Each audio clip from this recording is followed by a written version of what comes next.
Urban ring development corporation limited ના રૂપિયા 241.85 કરોડના પ્રકલ્પો તથા સુરત મહાનગરપાલિકા અને સુરત શહેરી વિકાસ સત્તામંડળના કુલ 358.81 કરોડના પ્રકલ્પોના લોકાર્પણ અને ખાતમુહૂર્ત અને એસએમસી વોટ્સએપ ચેટબોટ થકી ઓનલાઈન પેમેન્ટની સુવિધાનું લોન્ચિંગ કાર્યક્રમમાં આપણી સૌની સાથે મંચ ઉપર ઉપસ્થિત મારા સાથી મંત્રી શ્રી કનુભાઈ દેસાઈ, શ્રી જીતુભાઈ વાઘાણી, સુરત મહાનગરપાલિકાના મેયર શ્રી દક્ષેશભાઈ માવાણી, સાંસદ શ્રી મુકેશભાઈ દલાલ, મારા સાથી ધારાસભ્ય શ્રી મનુભાઈ પટેલ, શ્રી પૂર્ણેશભાઈ મોદી, શ્રી કાંતિભાઈ બલ્લર, શ્રીમતી સંગીતાબેન પાટીલ, શ્રી સંદીપભાઈ દેસાઈ, શ્રી ઈશ્વરભાઈ પરમાર,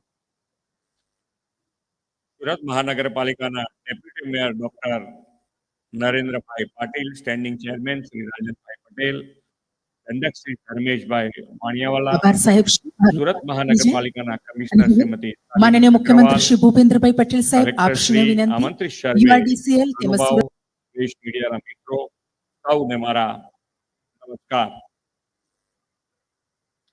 કેમ એકદમ શાંત થઈ ગઈ?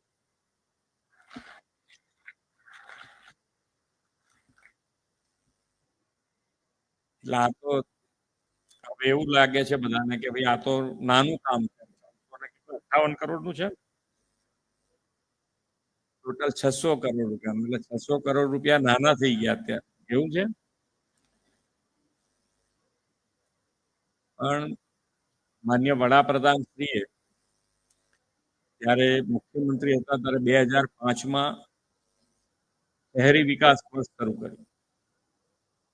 એ શહેરી વિકાસ વર્ષ શરૂ કર્યું એ પહેલાની તમે આ સુરત મહાનગરપાલિકાની સાથે બધી મહાનગરપાલિકા, કોઈ પણ મહાનગરપાલિકામાં તમે 10 લાખ રૂપિયાનું કામ લઈને, શું હું કહું છું કે લાખ રૂપિયાનું કામ લઈને જ નહીં જતા. અહીંયા બેઠેલા કોઈને અનુભવ હોય તો કહી શકે કે ભાઈ હા ખરેખર લાખ રૂપિયા માટે તમારે એટલી બધી તકલીફ પડતી હતી કે લાખ રૂપિયાનું કામ લઈને જવું કે ના જવું.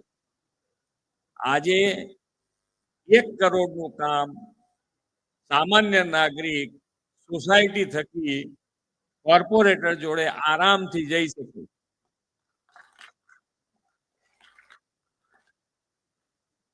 આ વિઝનરી નેતૃત્વનું આપણને પોતાને સામે આપણી સામે જોઈ શકાય કે આ વિઝનરી નેતૃત્વનો કેટલો મોટો લાભ આપણને બધાને મળી ગયો.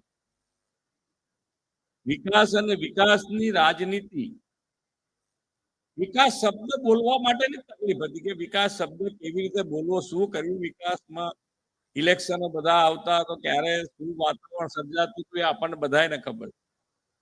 હવે આજે તમે જુઓ એ માન્ય વડાપ્રધાન શ્રીના વિકાસની રાજનીતિના કારણે દરેકે દરેક રાજ્યોમાં હવે ઇલેક્શન વખતે વિકાસની રાજનીતિ ઉપર ભાર મુકાય છે. વિકાસ શું થયો, ક્યાં ક્યાં થયો, ક્યાં ક્યાં આપણે ઉપયોગી થયું, બધાનું લોકોનું ધ્યાન હોય છે. અને એટલે જ બિહારમાં તમે જુઓ તો જે રિઝલ્ટ મળ્યું છે એ માન્ય નરેન્દ્રભાઈની વિકાસની રાજનીતિ ઉપર પૂરેપૂરો ભરોસા સાથેનું રિઝલ્ટ.